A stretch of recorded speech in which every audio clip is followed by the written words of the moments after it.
Good evening, welcome to the news on Flip. I'm Christian Chuku. Let's take a look at some of the headlines. Court jail governorship candidate for the 2 years for corruption.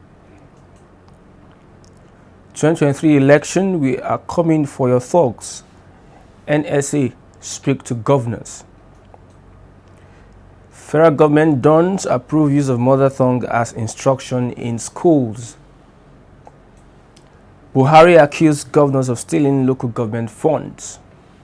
And lastly, Abia governor signs bill which allows female inheritance. Let's take a look at the news in detail. The governorship candidate of the Young Progressive Party, Basi Albert, has been sentenced to 42 years in prison for corruption. The Federal High Court in New York Thursday convicted and sentenced Mr. Albert, who was prosecuted by the Economic and Financial Crimes Commission. He has been taken to Ikot prisons, Akwa Ibom State, to serve his prison term. Mr. Albert, a serving senator representing Akwa Ibom Northeast District, was accused of receiving bribes of 12 cars worth 254 million from an oil marketer, Olajide Omokore, during his tenure 2010 to 2014 as Commissioner for Finance in Akwa Ibom State.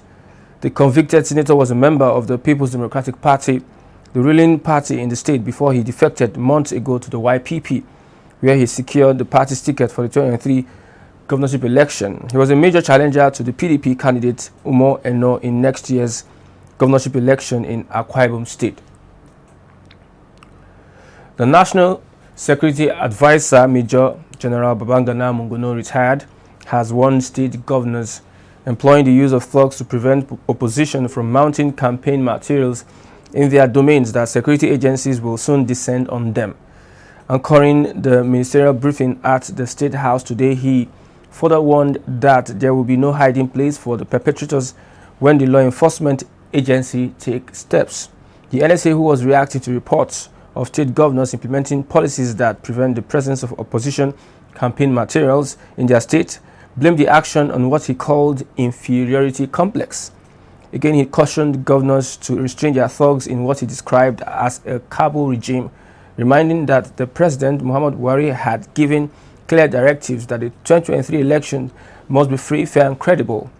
On the persistent attacks on INEC offices, particularly after he had promised to deal decisively with the attackers, he reiterates the threat with an assurance that they will get there. The federal government has approved a new national language policy which makes mother tongue a compulsory medium of instruction for public primary school pupils. Making this disclosure Wednesday was the Minister of Education, Adama Adamu, while briefing reporters on the outcome of the Federal Executive Council meeting presided over by President Muhammad Buhari at the State House.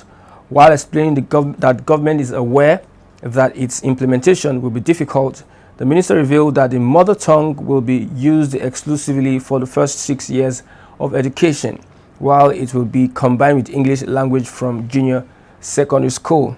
According to him, even though the policy has officially taken effect, it can only be fully implemented when government develops instructional materials and qualified teachers are available.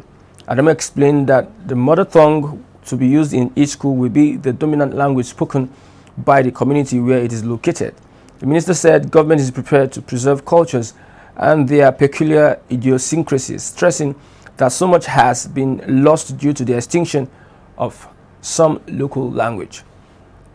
On Buhari and the governors, President Muhammad Buhari on Thursday indicated that governors steal from local government council allocations. The president, who spoke extempore after delivering his speech at the presidential parley for members of the Senior Executive Course 44 2022 of the National Institute for Policy and Strategic Studies at the State House, underscored that personal integrity is fundamental in the operations of government. He recalled an instance of how a state governor would receive allocation on behalf of council areas in the state, only to remit half of such allocation to the council chairman. These actions, he said, portray the sort of corrupt practices that is now symptomatic of Nigeria in dispensing resources meant for local council administrations, thereby undermining development. Buhari, in his address, congratulated The members of the senior executive calls for the four on the successful completion of their course. He challenged them to revitalize and revigorate leadership at various levels of establishment. The Abia State Governor Kisi Ikpeazu has signed into law the bill that guarantees women's right to inherit and own property in their father's family.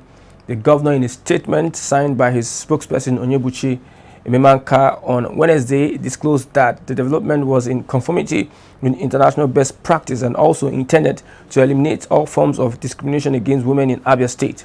The law, titled The Female Person's Right of Inheritance of Property Law 2022, was sponsored by the Speaker of the Abia State House of Assembly, Chinedu Orji, and passed by the House on 16th November 2022. According to the statement, Governor Ikpeazu believed it has become anachronistic to continue to treat females as second-class citizens even in their own families.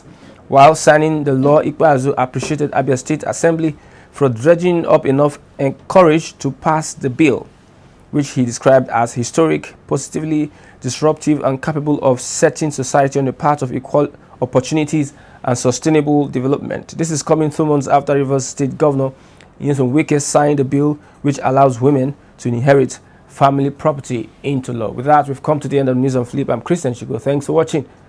Bye for now.